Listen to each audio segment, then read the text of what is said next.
7 mars 2019, mesdames, messieurs, bonsoir et bienvenue au journal sur le canal 2 international.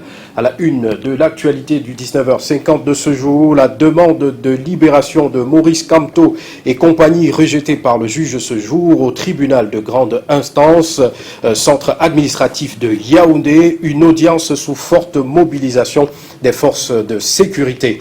Et pendant ce temps, Ayoub Tabé et compagnie étaient au tribunal militaire. Ce jour, l'affaire a été renvoyée au 29 mars prochain en raison de la mutation du juge dans la ville de Boya. Et le 8 mars, c'est demain, les femmes se mobilisent entre partage d'expériences des femmes d'ici et d'ailleurs. Celles des villages reculés de la région de l'Est sont tristes car le pagne de la célébration se fait rare dans leur zone. Sport, football, à la veille du démarrage de la phase retour du championnat de deuxième division, Canal 2 International dresse dans le 19h50 le bilan de la phase aller et s'intéresse à deux clubs qui ont marqué les esprits lors de cette phase aller dans le 19h50. A tout de suite.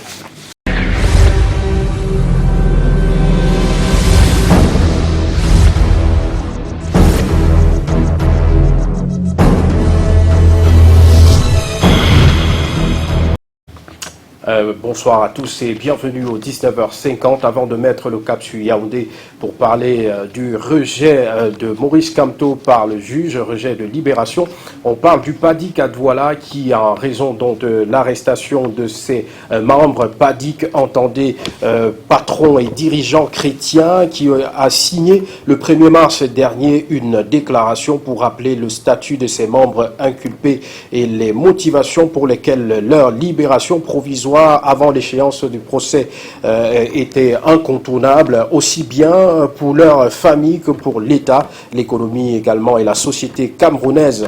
La dite déclaration est rendue publique ce jour à Douala au cours d'un point de presse couvert par nos reporters Patrick Ngwanya et Luther Jomo. Je vous propose d'écouter l'attitude d'un des responsables du PADIC. Nous, membres du PADIC, patrons et dirigeants chrétiens du Cameroun, signataires de cette déclaration, en continuation de la lettre du Guinée-Pape, réitérons les termes de cette demande de liberté provisoire, en l'élargissant à tous les membres et sympathisants du PADIC en détention dans le cadre de la procédure subvisée. Comme tout chef d'entreprise, ils sont tenus de remplir leurs obligations fiscales au plus tard le 15 mars 2019. Leur détention les empêche de le faire. Par conséquent, l'État subit lui-même un préjudice, non seulement en raison des impôts non payés, mais aussi en termes de risque de mise au chômage de leurs employés, en raison de leur indisponibilité, c'est-à-dire de l'aggravation du chômage dans le pays. Au stade, deuxièmement, donc, troisième raison, au stade actuel des enquêtes, étant donné qu'ils sont détenus depuis un mois, leur liberté provisoire ne peut nuire à la manifestation de la vérité. Certains de leurs co-inculpés, justifiant des garanties de représentation comme eux, ont déjà bénéficié de la mise en liberté provisoire. C'est le cas des journalistes et des avocats. Cette libération n'a causé aucun préjudice à la poursuite de la procédure, au contraire. C'est dans ce cadre, et c'est bien souligné, c'est dans ce cadre que la demande suivante est faite pour obtenir la libération de nos membres dirigeants et assurer votre tribunal de notre engagement pour assurer leur présentation à la moindre requête de votre tribunal. Et nous l'annoncions en titre, la demande de libération de Maurice Kamto et compagnie rejetée. Nous mettons le cap sur Yaoundé pour retrouver Alain Ghislain Kanga pour parler de cette actualité. Bonsoir. Yasser Trésor Tanon, bonsoir à tous. On parle de l'affaire de la marche du 26 janvier dernier. Le leader du MRC ici était à la barre ce jour au tribunal de grande instance, centre administratif à Yaoundé. La libération provisoire demandée par les avocats de la défense a été rejetée. Une audience sous haute sécurité, comme vous le verrez dans ces images de Jean-Bernard Tanier, tournées en caméra cachée. L'audience du président du mouvement pour la renaissance du Cameroun, Maurice Kamto, et ses alliés politiques a une fois de plus mobilisé les éléments des forces de l'ordre et de sécurité ce jeudi au tribunal de grande instance, centre administratif, à Yaoundé. Difficile d'avoir accès à la salle d'audience. À quelques minutes de l'arrivée des accusés, les militants, membres de la famille, massés devant la salle d'audience, ont été priés de quitter les lieux par la police qui a par la suite quadrillé le secteur. Il fallait franchir 2 barrières de police à l'intérieur pour avoir accès à la salle d'audience. Une audience qui a finalement duré près d'1 heure.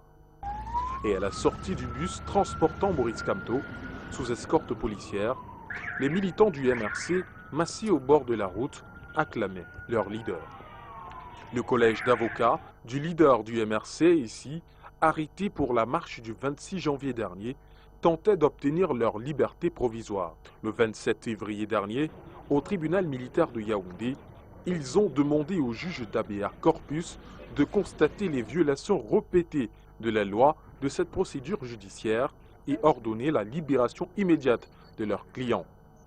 Par ailleurs, ils ont présenté les vices de forme qui, selon eux, entachent cette procédure, à savoir la garde à vue arbitraire de leurs clients qui n'obéissaient pas au code de procédure pénale et leur mise en détention illégale, car édictée par un juge militaire qui n'a pas compétence sur des civils.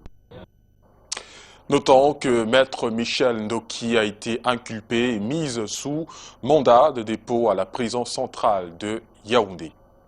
Pendant ce temps, Sessikou Ayouk Tabé et compagnie étaient au tribunal militaire de Yaoundé. Leur affaire a été renvoyée au 29 mars prochain.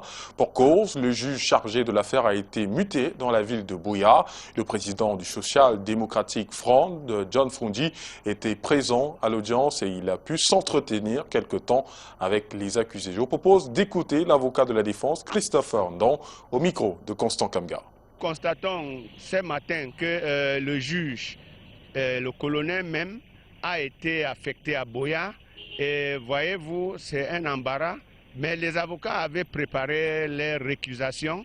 Ils récusent tous les panels de cette audience, les 3 juges, pour être partial et défendre aux avocats de ne pas s'exprimer à l'audience.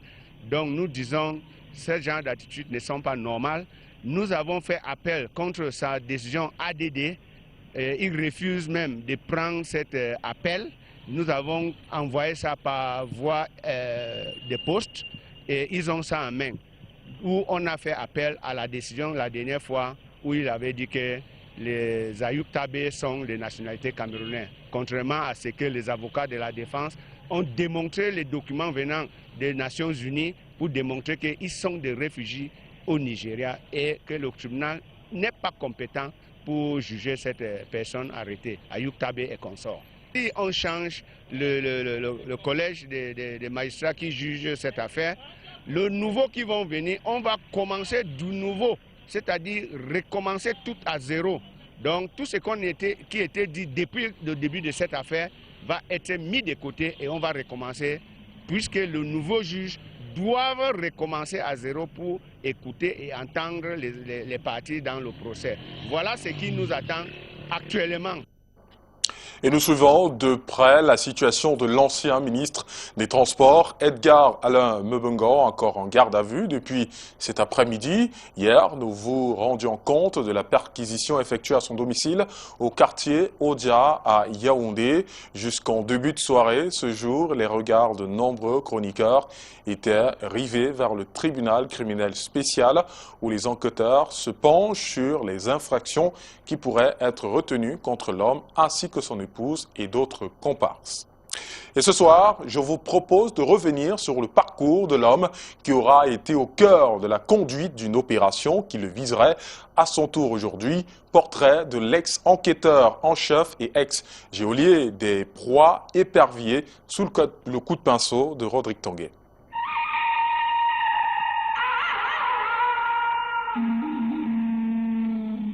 Le cœur du dispositif de l'épervier est-il à son tour dans la nasse? 48 heures de garde à vue pour Edgar Alain Abraham Mbengo dans les cellules du corps spécialisé des officiers du tribunal criminel spécial. unité sous la charge du commissaire divisionnaire Kopeti, ex-proche collaborateur de ce suspect de luxe que la petite bourgeoisie de Yaoundé désigne comme étant un des éléphants de Zouétélé. Mbongo aura été délégué général à la Sûreté nationale.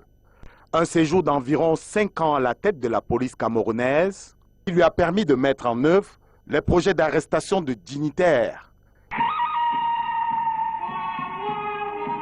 Emmanuel Gérard Ondondon, Gilles Roger Belinga, Joseph Edou, Jean-Marie Atangana Mbara, Paul Ngamo Amani, Nguignefa, Polycarpe Baba et autres urbains au Langena Wono furent interpellés en leur temps par la police judiciaire, exécutant l'ordre du DGSN. L'image des 2 derniers cités, couchés sur un matelas de fortune dans leur cellule du quartier Lixono en 2008, avait réussi à choquer même les monstres les plus froids. La chronique mondaine rapporte que la chaîne publique exécutait une volonté du patron de la police. Même si cela est difficile à démontrer et à prouver, cette accusation a contribué à tailler un costume d'homme qui tue dans la conduite de l'opération. À côté du ministre Amadou Ali, bien sûr.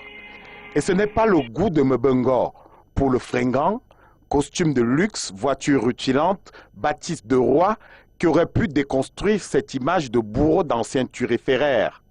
Ce n'est pas son parcours professionnel non plus qui pourrait dégrafer cette étiquette, car encore préfet du Foundi en 1997, c'est à lui, Edgar Alain Abraham Mbongo, que revenait la charge de placer Titu Sedzoua, ex-secrétaire général de la présidence de la République, en garde à vue administrative, suivi d'une incarcération de 17 ans en compagnie de Michel Thierry à Tangana.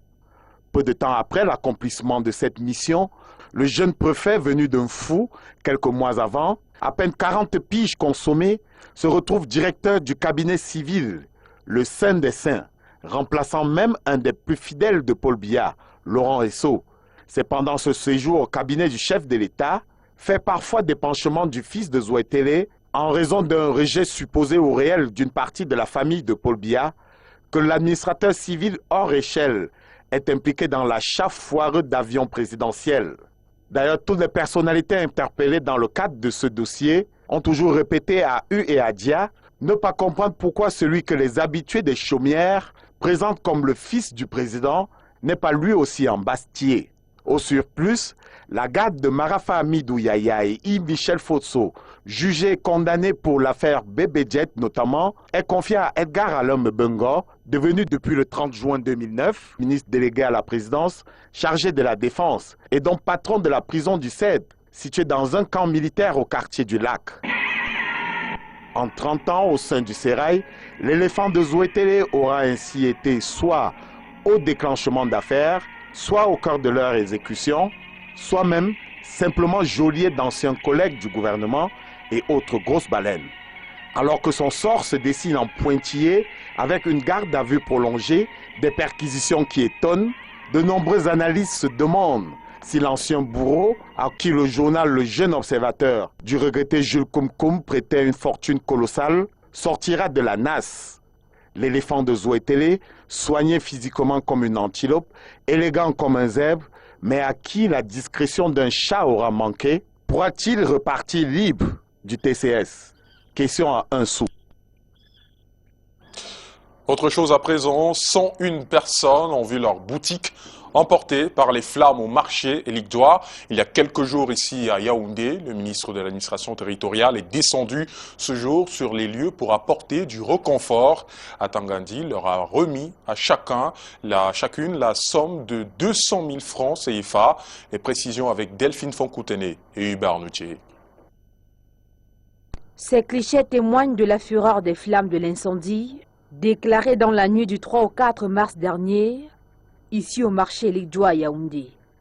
Des flammes qui ont presque tout consumé sur leur passage, réduisant en cendres les efforts d'une centaine de commerçants. Je suis touchée. Nous sommes au quartier. Moi-même, je suis victime. J'ai tout perdu. Tout. Je n'ai plus rien. Tu as 4 millions de pertes. La friperie auquel je vends, on sait combien pour un collier de friperie. Le collier le plus moins cher est 110 000. Le mauvais branchement électrique serait à l'origine de ce sinistre dont le bilan fait froid au dos. Et pour reconforter ces commerçants sinistrés, Le ministre de l'administration territoriale est descendu ce 7 mars dans ce marché. Le chef de l'État m'a demandé de venir faire une évaluation avec les autorités administratives et le délégué du gouvernement pour voir, n'est-ce pas, qu'est-ce qui se passe, pourquoi des incendies récurrents dans nos marchés. C'est d'abord cette interrogation. Ensuite, annoncer que son Excellence, Monsieur le Président de la République, a donné des instructions au gouvernement. Le ministre d'État, secrétaire général de la Présidence de la République, a répercuté les instructions du chef de l'État à Monsieur le ministre, secrétaire général des services du Premier ministre, qui va convoquer une réunion pour se pencher sur le problème. Les cas d'incendie étant devenus monnaie courante dans nos marchés. Après le soutien moral, place au soutien financier. Chacun de ces 101 commerçants sinistrés reçoit une enveloppe de 200 000 francs CFA.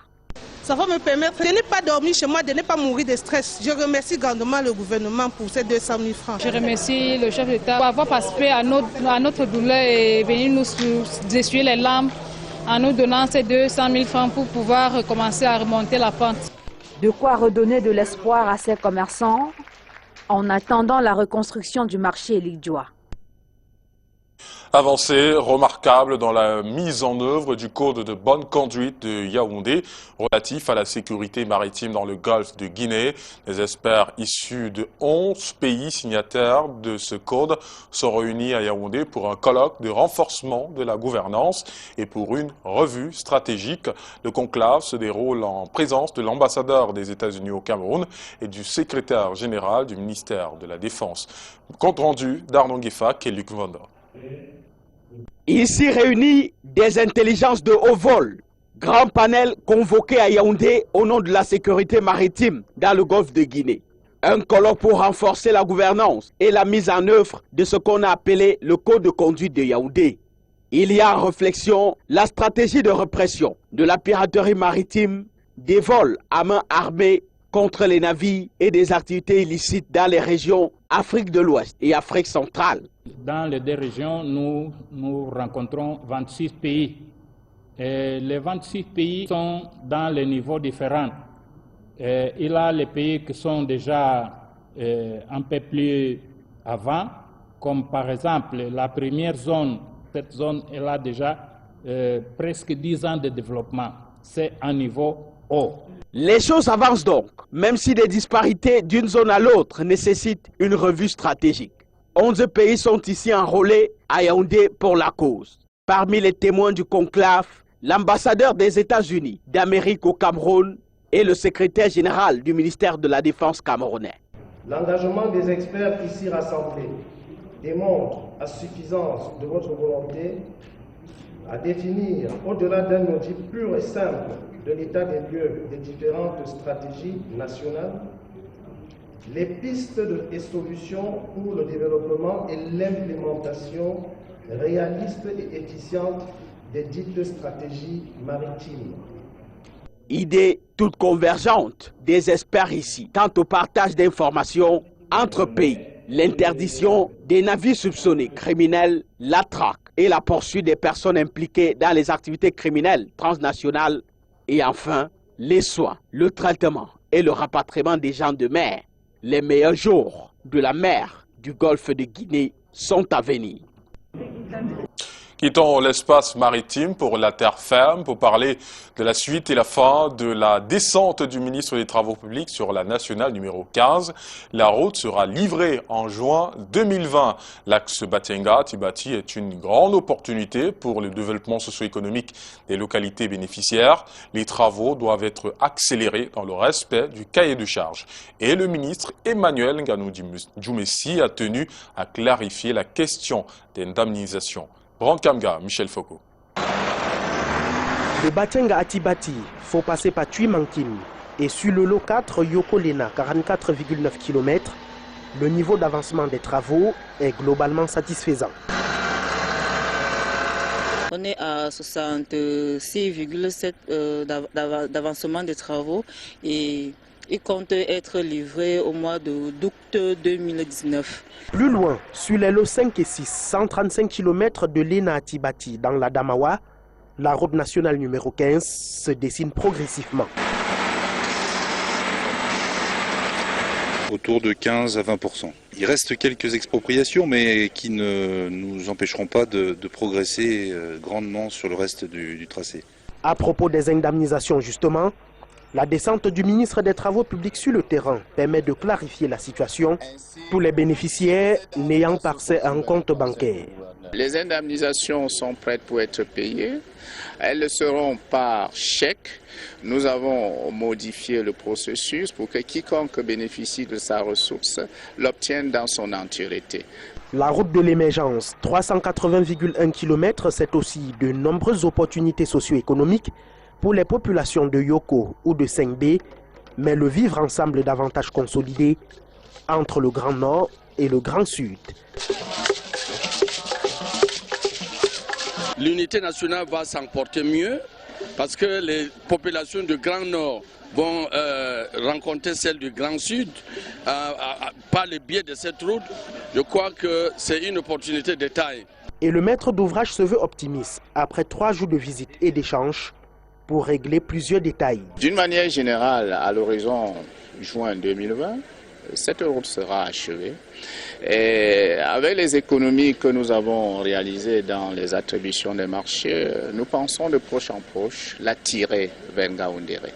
La route Batenga-Tuyoko-Lena-Tibati, c'est 360 milliards de francs CFA pour moins de 5 heures de trajet une fois les travaux achevés, et les clichés de plusieurs jours de tracasserie seront aux oubliettes. Les ministres des Finances de l'Union africaine se sont réunis ce jeudi au Palais des Congrès de Yaoundé. Les travaux ouverts par le Premier ministre Joseph Dion-Ngouté vont permettre d'aborder les questions d'intégration du continent et du développement de l'Afrique. On voit cela avec Chanel OMP et Serge Alinzé. Les questions d'intégration continentale et de développement économique de l'Afrique demeurent au centre des préoccupations de l'Union africaine. Après la réunion des experts du comité technique spécialisé de l'Union africaine, c'est au tour des ministres de Finances des différents pays de l'Union africaine de se concerter. Les travaux ouverts ce 7 mars au Palais des Congrès de Yaoundé par le Premier ministre chef du gouvernement Joseph Dion-Ngouté vont permettre de tabler sur ces questions. La dynamique d'intégration continentale exige des initiatives fortes, courageuses et porteuses au rang desquelles le développement d'un tissu industriel africain à même de booster notre capacité de production et de transformation et de réduire notre dépendance à l'égard d'autres continents. Ces assises qui se tiennent sous le thème politique publique pour une transformation productive est l'occasion pour les ministres de Finances de réfléchir sur les moyens pour relever les défis de financement des projets africains par l'Afrique elle-même. Il s'agirait également de mettre sur pied des moyens d'industrialiser le continent, car il se révèle comme un avantage pour celui-ci. C'est la diversification vers de nouveaux produits et des activités à forte valeur ajoutée. C'est la mise à niveau technologique par l'analyse des facteurs qui contribuent à la croissance et par la productivité sectorielle. Et enfin, la création d'emplois mieux rémunérés dans les secteurs productifs. Ainsi, nos pays amélioreront leur capacité à tirer le meilleur parti de la riche dotation du continent en ressources naturelles. Ces travaux qui s'achèvent demain 8 mars 2019 vont également permettre aux ministres de formuler des recommandations et des orientations pour mieux assurer la cohésion entre les politiques publiques. Parlons à présent de ce langage propre au Cameroun, un dénominateur commun pour les personnes qui le parlent. Il ne connaît aucune différence ethnique pour tous. Le cam franglais est le symbole du vivre ensemble au Cameroun, car en effet, c'est l'une des choses la mieux partagée et comprise au Cameroun. Raksha Basekedna est vue d'aci. Yeah, quand nous sommes couplés, on a moi, tu me colles, tu as pas mal, tu as aussi, man. Roston est originaire de la région de l'Ouest Cameroun et Jordan du Centre, mais il communique avec une langue commune. Il ne faut pas être d'une tribu particulière pour la parler. Dans les rues de Yaoundé, les jeunes, les vieux et même les enfants, tout le monde la parle, on dirait un langage national. Le franc-anglais, bon, si je cause franc-anglais, c'est parce que j'ai vécu avec les... Bon, je veux dire les amis, quoi. on n'aimait pas trop causer français. C'est le franc-anglais qui passe vraiment entre nous. C'est ça qu'on... J'ai beaucoup appris ça, le patron ne m'explique pas trop le français même. C'est une langue que tous les jeunes maintenant on s'est adapté sur ça et c'est ce qui nous plaît. Par tout ce qui peut passer, ce n'est que ce qu'il veut trouver. Ils partagent ce même idéal linguistique. Dans cette langue, souvent on entend l'expression Magnan dans les bouches, qui veut dire en la langue Bessa, qui est l'une des multiples langues du pays, mon frère, ou encore Ndamba, qui réfère au ballon dans les régions du centre et du sud Cameroun. Pour eux, le plus important, c'est de se comprendre. Le kamfranglais pour les speakers est la langue universelle du pays. Elle ne s'intéresse ni à la provenance ethnique et encore moins tribale d'un citoyen. Il y a certaines qui ne connaissent ni parler français et anglais, ils parlent le patois, mais ils comprennent le franc-anglais. Ça ne regarde pas la tribu. Dans le franc-anglais, même, il y a déjà même certains petits mots en patois. Oui. Il y a certains petits mots en patois, comme peut-être chez nous les Bamileke, moi je peux dire Ongeke tatat, ça veut dire tu fais quoi tatat, oui, donc c'est comme ça. Donc le franc-anglais pour moi je peux dire pour moi c'est une bonne chose, surtout au Cameroun, c'est une langue du vivre ensemble. C'est grâce à ça qu'on échange facilement, partout où nous on passe. Une langue phare, une communication similaire. Pour les Camerounais de toutes les régions, le kamfranglais est la langue du partage. Oui, l'Undamba d'abord, man, c'est un way que nous, c'est la live. Acte 12 à 48 heures de l'événement, les préparatifs vont bon train. Les techniciens sont à pied d'œuvre pour que tout soit fin prêt le jour dit. Le show promet alors d'être au rendez-vous. Karel Mezatachoya et Bertrand Tiassé. À événement spécial, un déploiement technique exceptionnel à la hauteur du plus grand rendez-vous culturel de récompense organisé au Cameroun. Sur la scène des préparatifs des Canals d'Or, acte 12, ici au Palais des Congrès de Yaoundé, les équipes débordent d'énergie.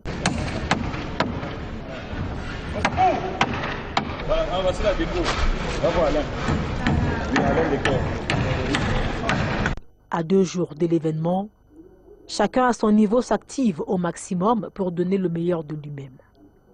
Le comité d'organisation en quête permanente de perfection a fait venir des professionnels français pour prêter main forte à la grande équipe des Canals d'Or. Mathieu Breny, éclairagiste depuis 20 ans, est le génie qui se cache derrière les effets de lumière que les convives découvriront le jour J. Normalement, ça devrait être assez péchu. Ça devrait clignoter pas mal de couleurs aux couleurs du drapeau camerounais. Et voilà. Et puis des ambiances beaucoup plus tranquilles pour les remises de prix, quand il y a un orateur sur scène, des tableaux beaucoup plus posés. Et puis dès que c'est du rock'n'roll, enfin du rock'n'roll, pas du rock'n'roll ici, mais de la musique africaine ou de la musique, et ben ça sera un peu plus enjoué et un peu plus rythmé. Voilà. Ça sera prêt, il n'y a pas de problème. C'est avec la même conviction qu'Alain Fodjo, qui s'occupe de la décoration de la scène, rassure. Oui, nous on est en train de travailler et on est habitué. On a l'habitude. Ce n'est pas le début, ce n'est pas la première fois. Donc, les choses sont prêtes les jours J. Vous voyez comment les gars sont à pied d'œuvre et vous verrez le résultat comme par le passé. Et vous ne serez pas surpris parce que la qualité sera appréciable. À la question de savoir ce qu'il réserve aux invités, ce que je promets aux invités pour côté déco, ça sera une surprise, ça sera quelque chose de nouveau. Une belle surprise que la presse internationale, ici représentée par des reporters de Canal+, découvriront également. Une grande équipe venue toucher du doigt les Canals d'Or, acte 12, afin de le présenter au monde entier. Le Parc national de matériel de génie civil a tenu sa toute première assemblée générale à Yaoundé. Les travaux présidés par le directeur général ont permis de trouver des stratégies devant permettre le développement de cette entreprise. On voit cela avec Delphine Fonkoutene et Luc Vando. Ensemble et en atelier, ils échangent et partagent leur expérience en vue du développement et du rayonnement du Parc national de matériel de génie civil. C'est la toute première assemblée générale du personnel du MatGénie depuis sa création en décembre 1967. Une occasion qui permet à l'équipe dirigeante, en poste depuis le 16 juin 2017, de dresser le bilan de cette entreprise, leader dans le secteur du bâtiment, travaux publics et du génie mécanique. Nous avons commencé par titulariser ceux qui étaient en situation irrégulière et qui étaient en majorité les exploitants, c'est-à-dire les personnes qui sont chargées de faire fonctionner nos équipements, nos engins. Donc nous en avons titularisé, si mes souvenirs sont bons, 142.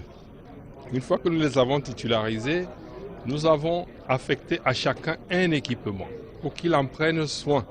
L'équipe conduite par Désiré Tang Abogo a également réussi à régler certains impayés de l'entreprise, notamment les cotisations sociales et les arriérés d'impôts. Sur les 1,47 milliard de francs d'arriérés d'impôts, nous avons payé l'année dernière 135 millions sur ce stock d'arriérés. Donc il reste 15 millions parce que nous avions convenu de payer 150 millions en 2018. Certainement que le directeur général des impôts nous fixera aussi le quota de 2019. Ça n'a pas encore été fait. Depuis leur arrivée à la tête de cette entreprise, le directeur général du Madjeni et son adjoint ont développé l'esprit d'entreprise, de cohésion et d'engagement du personnel vers une vision. S'agissant justement du personnel, la direction générale annonce une série d'actions visant l'amélioration de leurs conditions de travail. La première, c'est de pouvoir payer les salaires à date. Il faut qu'à la fin de chaque mois, le personnel soit certain qu'il va avoir son salaire. La deuxième, c'est de pouvoir rétablir la mutuelle du personnel. Il y a eu des retenues sur salaire qui n'ont pas été reversées à la mutuelle et la mutuelle elle est morte. Donc nous voulons réhabiliter cet outil de cohésion, cet outil de solidarité. Et la troisième, nous avons pris langue avec les compagnies d'assurance pour pouvoir faire une souscription d'une assurance maladie pour le personnel du Madjeni. La toute première Assemblée générale du Madjeni de ce 5 mars à Yaoundé permet également de tabler sur l'organisation de cette entreprise, de plus en plus sollicitée sur l'ensemble du territoire national. Intéressons-nous à présent au cas d'Axel Mouna qui serait mal en point. Yasser Trésor Tanon. Alain Ghislain Kanga, Arsène Mouna va très mal, mais nous nous rendons d'abord à l'Ouest Cameroun pour parler de la redynamisation des comités de vigilance pour booster la sécurité dans le département de la MIFI. Le sujet était au centre de la réunion de sécurité présidée par le préfet qui fait des recommandations aux sous-préfets, aux chefs de quartier et aux forces de maintien de l'ordre dans le sens de la préservation de la paix et de la sécurité. On en parle avec Michel Solution-Foncois. Le préfet de la MIFI et son état-major ont tenu ce jour au Bafoussam une réunion de sécurité à l'effet d'évaluer la situation dans le département. C'était en présence des sous-préfets, du représentant de leur comité urbaine, des maires, des chefs de quartier ainsi que des représentants des comités de vigilance. Après la présentation des états et le fonctionnement des comités de vigilance par les sous-préfets, la séquence des échanges a permis de recenser quelques problèmes. La motivation surtout. Quand on allait devant la porte des habitants, ils refusaient toujours de motiver. Et c'est là où la garde fléchissait. Oui. Mais comme il a instruit au maire et aux délégués du gouvernement de veiller à ça, bon, nous allons donc tous voir ensemble. Nous attendions le réconfort de nos autorités.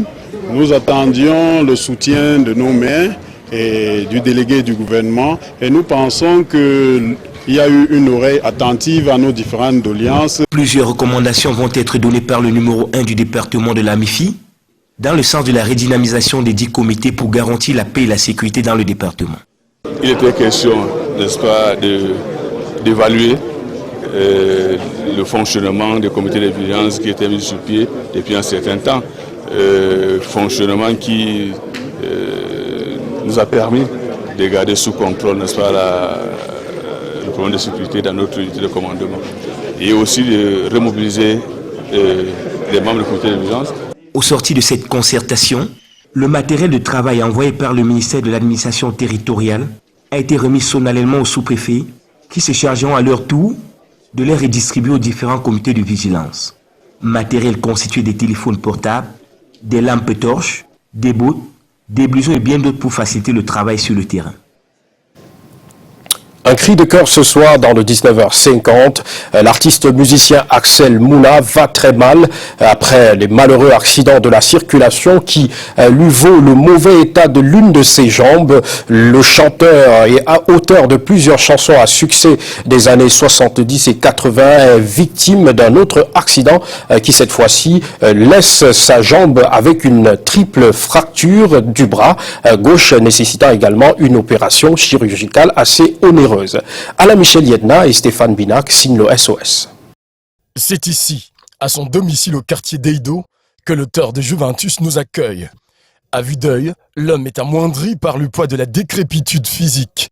Une décrépitude amplifiée par une kyrielle d'accidents dont il nous donne la quintessence. J'ai fait un accident où mon bras a triple fracture et ma cuisse aussi qui a été atteinte. Autant de blessures qui lui rendent le quotidien difficile. Je souffre un peu parce que ma main gauche ne fait pas de mouvement. Je ne peux pas soulever la main gauche comme je soulève la main droite. Donc elle est là inerte actuellement. Le lanceur d'alerte, c'est cet homme. Artiste également et proche du malade, il s'est aidé des réseaux sociaux, notamment sa page Facebook. Il ne faut pas attendre qu'il soit décédé et qu'on vienne faire des dons à titre posthume. Donc c'est le moment que vraiment j'interpelle tous les Camerounais de tous bords, toutes les autorités, tous les âmes de bonne volonté. On essaye de venir vraiment en aide à ce papa. Au rang des personnes choquées par cet état de choses, un ami d'enfance rencontré au passage. Juventus, qui a fait bouger les gens de notre âge et tout ça. Aujourd'hui, il a abandonné à lui-même. Je suis devant ce micro ce midi pour dire à mes frères, mes amis, mes compatriotes de me venir en aide. C'est une opération que je dois subir qui va dans les 1 million de francs. Il ne reste plus qu'à espérer que l'alerte lancée ne soit pas un sermon dans le désert pour qu'on ne se retrouve plus dans ces nombreux cas d'artistes camerounais qui sont restés sans assistance malade mais qui ont bénéficié d'une flopée de dons de toute nature une fois décédés. Parlons à présent de la grève des enseignants du supérieur de l'université de Douala. Vous le savez, le CINES a lancé un mot d'ordre de grève et a appelé depuis le 6 mars à une cessation de toutes les activités académiques jusqu'au 9 mars 2019. Comme toujours, les enseignants dénoncent leurs conditions de vie et de travail. Le bureau de la coordination a encore échangé hier avec le recteur de l'université de Douala. Une rencontre sous promesse, ce qui renforce l'action des grévistes. Et je vous propose d'écouter à ce sujet la secrétaire générale de la coordination du CINES de l'université de Douala, le docteur Jeannette Wogen-Fotso, qui s'exprime au micro de Adja Mayramou et Henri Nchinda. Nous tenons à préciser que la grève concerne l'université de Douala et premièrement nos conditions de travail. Donc, le premier élément, c'est la viabilisation des bureaux qui nous ont été attribués à l'issue de la grève de 2017, la viabilisation des bâtiments non achevés. Parce que vous savez, depuis la création de l'université de Douala, il y a des établissements comme la faculté des sciences juridiques et politiques, la faculté des sciences économiques et des gestions appliquées, qui font les TD en dehors de l'université, non loin du cimetière du Deido. Et les cours vont parfois jusqu'à 22 h là-bas. Et au regard de l'insécurité qu'on y retrouve, les enseignants et les étudiants ne sont pas protégés du tout. Ça, ce sont les deux premiers éléments. Les troisièmes éléments portent sur l'aspect financier. Parce que les enseignants membres du CCUI, dont l'instance qui préside à la promotion des enseignants en termes de chargés de cours, maîtres de conférences, professeurs, vont en mission, invités par le ministre d'État, ministre de l'Enseignement supérieur, et ils vont à leurs frais. Or, l'université est censée participer. Ça fait 2 ans que nous prenons part à cette instance-là et nous ne sommes pas désintéressés. L'autre élément, ce sont les heures complémentaires qui ne sont pas payées dans certains établissements, en l'occurrence la faculté de médecine et de sciences pharmaceutiques. Ça fait là-bas les heures complémentaires, les primes de recherche ne sont pas payées depuis 3 ans. Certains jurys aussi ne sont pas payés. Il en est de même à l'ESSEC, à l'ENSET, à quelques heures complémentaires à l'UIT aussi, dans, on va dire, la quasi-totalité, parce que quand on observe, il y a à peu près 2 établissements faculté des sciences qui se démarque parce que le responsable se bat pour donner ce qu'il peut aux enseignants. Et il y a les primes internes qui ne sont pas payées. Une autre en sport, une bonne nouvelle dans la tanière. Les Lions U23 de Rigobert Song-Bahnak sont qualifiés pour le 3e et dernier tour éliminatoire de la CAN U23 Égypte 2019 du fait de la suspension de la Fédération sierra-léonaise de football par la FIFA il y a quelques mois. La nouvelle vient de tomber. L'équipe de Rigobert Song était d'ores et déjà en stage à Yaoundé en prévision de ce match prévu fin mars face à la Sierra Leone, comptant pour le 2e tour des éliminatoires. Nous y reviendrons plus amplement dans nos prochaines éditions du sport. Le temps pour nous de faire le bilan de la phase aller de la 2e division. Marc Chouamot pour les détails.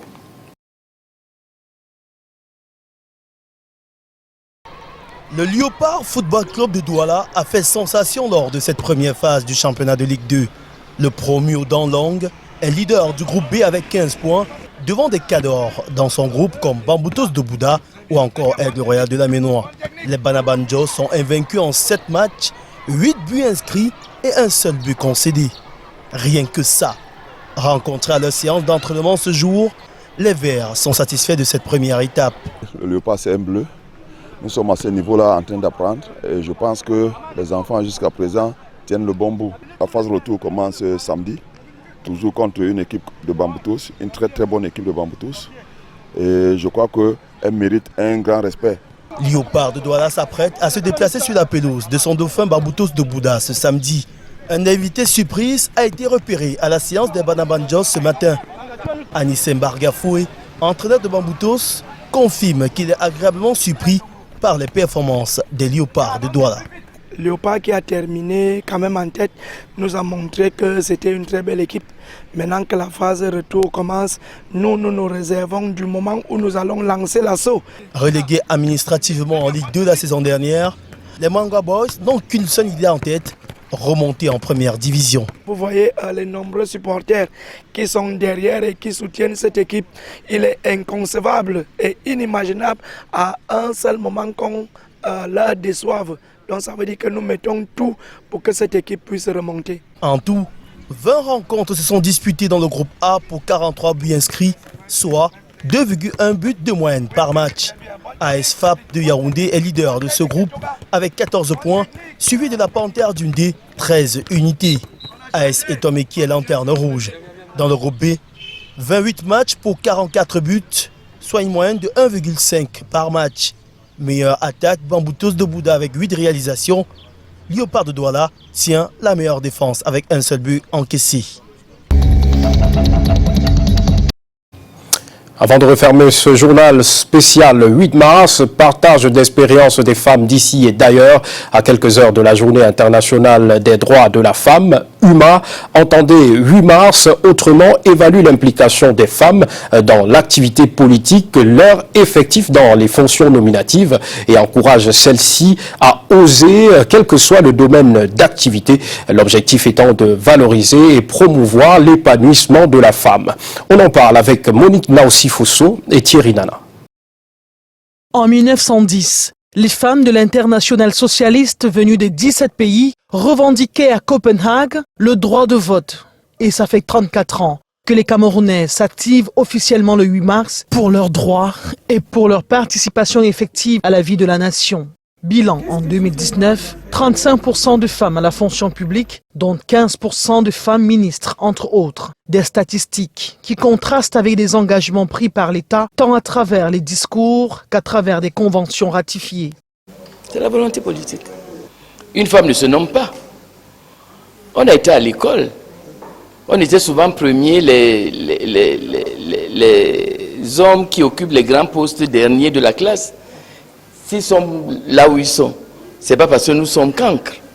C'est le système, c'est un manque de volonté politique. Au-delà de l'attente d'une fonction nominative, l'initiative de UMA, entendez 8 mars autrement, appelle les femmes à se démarquer par leur attitude.